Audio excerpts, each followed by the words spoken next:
Yon Waba répète le rôle de Figaro qu'il jouera bientôt.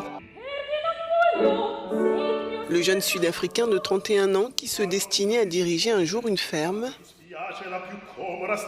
va faire ses premiers pas comme soliste d'opéra dans quelques semaines.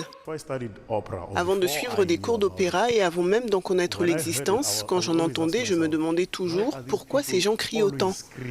Parce que je les entendais toujours crier.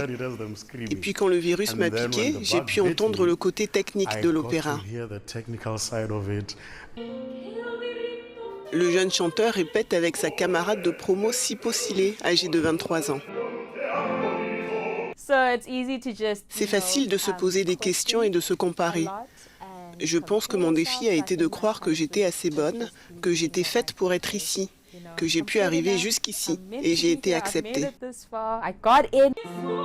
Assis au piano, le directeur de l'école et chef d'orchestre britannique Jeremy Silver accompagne les solistes.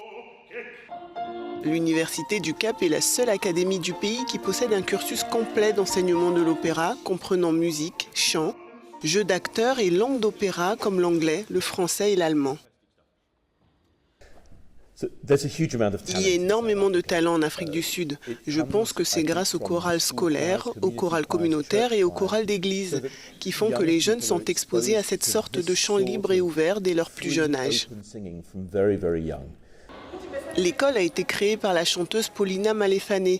Elle se rend régulièrement dans des écoles primaires pour dénicher des talents prometteurs, comme ici, dans cet établissement situé dans un quartier pauvre de la ville du Cap.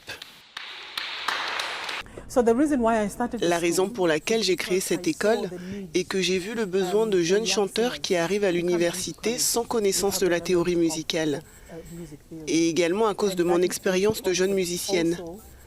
Lorsque je suis entrée à l'université, j'ai eu un peu de mal à lire les partitions et à en écrire.